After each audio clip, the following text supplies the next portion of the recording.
Hi hello. അപ്പം നമ്മൾ 9ാം ക്ലാസ്സിലെ സീഫെവർ എന്ന് പറയുന്ന പോയം ഡിസ്കസ് ചെയ്തു. അതിൻ്റെ സമ്മറി ഒക്കെ പഠിച്ചു അല്ലേ.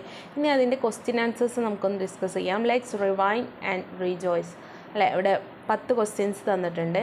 അപ്പോൾ ഈ ക്വസ്റ്റ്യൻ ആൻസേഴ്സ് നമുക്കൊന്ന് ഡിസ്കസ് ചെയ്യാം. വീഡിയോ ആദ്യമായിട്ട് കാണുന്നവരാണെങ്കിൽ ലൈക്കും ഷെയറും കമൻറ്റും സബ്സ്ക്രൈബും ചെയ്യാൻ മറക്കരുത്. ഈ ചാപ്റ്ററിൻ്റെ സമ്മറി ആയിട്ട് ഉള്ള വീഡിയോ ഇതിൻ്റെ മുന്നത്തെ വീഡിയോയിൽ ഇട്ടിട്ടുണ്ട്. കാണാത്തവരുണ്ടെങ്കിൽ കണ്ടു നോക്കുക, ലൈക്ക് ചെയ്യുക, ഷെയർ ചെയ്യുക, കമൻറ്റ് ചെയ്യുക, സബ്സ്ക്രൈബും ചെയ്യുക. First question, who is the speaker in the poem? ഈ പോയത്തിൽ സ്പീക്കർ ആരാണെന്നാണ് ചോദിച്ചത്. The speaker in the poem is an adventurous sailor who deeply loves in the sea. അല്ലേ, ഈ സ്പീക്കർ ആരാണ്? ഈ പോയത്തിലുള്ള സ്പീക്കർ ഒരു അഡ്വഞ്ചറസ് സാഹസികമായിട്ടുള്ള യാത്ര ഇഷ്ടപ്പെടുന്ന, കടലിനെ സ്നേഹിക്കുന്ന ഒരാളാണ് സ്പീക്കർ എന്ന് പറയുന്നത്. അടുത്ത ക്വസ്റ്റ്യൻ എന്താണ്? What desire does the speaker express? എന്ത് ആഗ്രഹമാണ് ഇവിടെ സ്പീക്കർ എക്സ്പ്രസ് ചെയ്യുന്നതെന്ന് ചോദിച്ചത്. The speaker expresses a strong desire to go back to the sea and sail once again.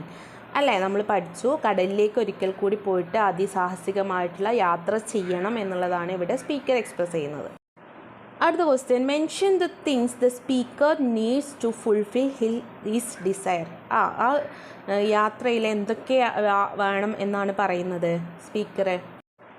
The speaker needs tall ship and a star to steer her by to fulfil his desire to sail. നമ്മൾ പഠിച്ചില്ലേ സ്പീക്കറിന് എന്തൊക്കെ വേണമെന്ന് പറഞ്ഞത്. ഒരു ഉയരത്തിലുള്ള കപ്പൽ വേണം, പിന്നെന്ത് വേണം? ഒരു സ്റ്റാർ വേണം അല്ലേ, നമ്മളെ ദിശയൊക്കെ അറിയാൻ വേണ്ടിയിട്ട് ഒരു സ്റ്റാർ വേണം എന്നാണ് പറയുന്നത്. അടുത്ത ക്വസ്റ്റ്യൻ എന്താണ്? Pick out the words expressions that convey sensory experiences in the first stanza. അപ്പോൾ സെൻസറി ആയിട്ടുള്ള എക്സ്പീരിയൻസസ് ഏതൊക്കെയാണ് ഈ ഫസ്റ്റ് സ്റ്റാൻസയിൽ എക്സ്പ്രഷൻ ചെയ്തിട്ടുള്ള ഏതൊക്കെ വേർഡ്സ് ആണെന്ന്. Whales squeak, wind strong, white sail shaking, the grey mist on the sea's face and the grey dawn breaking convey sensory experiences in the first stanza. Fifth question, why does the speaker want to go back to the seas? എന്തുകൊണ്ടാണ് വീണ്ടും ആ കടലിലേക്ക് പോകാൻ വേണ്ടിയിട്ട് speaker പറയുന്നത്?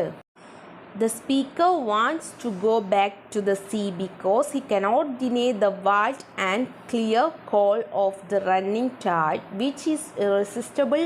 Moreover, being an adventurous sailor, he has a deep desire for the sea. അല്ലേ, അദ്ദേഹം എന്താണ്, സാഹസികനായ സ്പീക്കറിനെ സീ ഇങ്ങനെ വിളിക്കുന്നുണ്ട്. അതെന്താണ്, വളരെ സ്ട്രോങ് ആയിട്ടുള്ള വിളിയാണ്, വ്യക്തമായിട്ടുള്ള വിളിയാണ്. അതുകൊണ്ട് തന്നെ എന്താണ്, സ്പീക്കറിന് കടലിലേക്ക് പോകണം. Sixth question, what climate does the sailor prefer to the voyage? എങ്ങനെയുള്ള ക്ലൈമറ്റാണ് സ്പീക്കർ പറയുന്നത് കടലിലേക്ക് പോകുമ്പോൾ? The sailor prefer for the voyage a windy day with a white clouds flying. എന്താണ്, ശക്തമായ കാറ്റുള്ള വെളുത്ത മേഘങ്ങളുള്ള ഒരു ക്ലൈമറ്റ് ആയിരിക്കണം എന്നാണ് ഇവിടെ സ്പീക്കർ പ്രിഫർ ചെയ്യുന്നത്. Seventh question, why does the poet compare the wind to a whetted knife? എന്തുകൊണ്ടാണ് പോയറ്റ് ആ കാറ്റിനെ മുറിവുള്ള കത്തിയെ പോലെ ഉപമിക്കുന്നത്? The poet compares the wind to a wheaten knife to show the intensity and sharp and cutting feel on the wind. അല്ലേ, ആ ഒരു വിൻഡിൻ്റെ strong കാണിക്കാനാണ് poet compare ചെയ്യുന്നത്. എട്ടാമത്തെ question, how does the speaker wish his journey to end? എങ്ങനെയാണ്? The speaker wishes his journey to end peaceful with a quiet sleep and sweet dreams.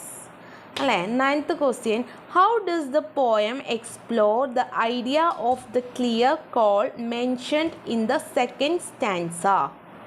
The speaker cannot easily resist the clear call of the tide. The sea exerts an irresistible influence on him as if he is being drawn back to the sea by some unknown force.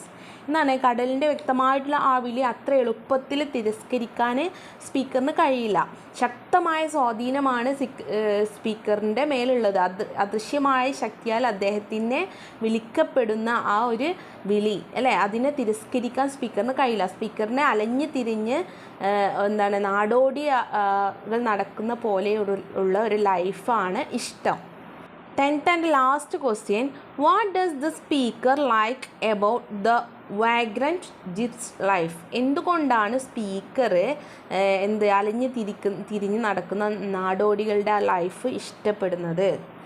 എന്തുകൊണ്ടാണ്? The speaker likes A free spirited adventurous and unpredictable life free from all burden of every day.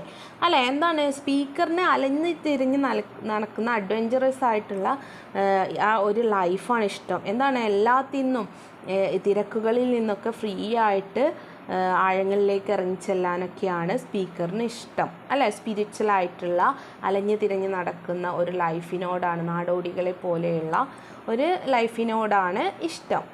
അപ്പോൾ ഇത്രയാണ് നമ്മളെ video question answer discuss ചെയ്തത്. അടുത്ത വീഡിയോയിൽ നമുക്കിതിൻ്റെ ആക്ടിവിറ്റീസൊക്കെ discuss ചെയ്യാം. അപ്പോൾ വീഡിയോ ലൈക്ക് ചെയ്യുക, ഷെയർ ചെയ്യുക, കമൻറ്റും സബ്സ്ക്രൈബും ചെയ്യുക. അതിൻ്റെ മുന്നത്തെ വീഡിയോ ചാപ്റ്ററിൻ്റെ സമ്മറി കാണാൻ മറക്കരുത്. അടുത്ത വീഡിയോയുമായിട്ട് കാണാം. All the best.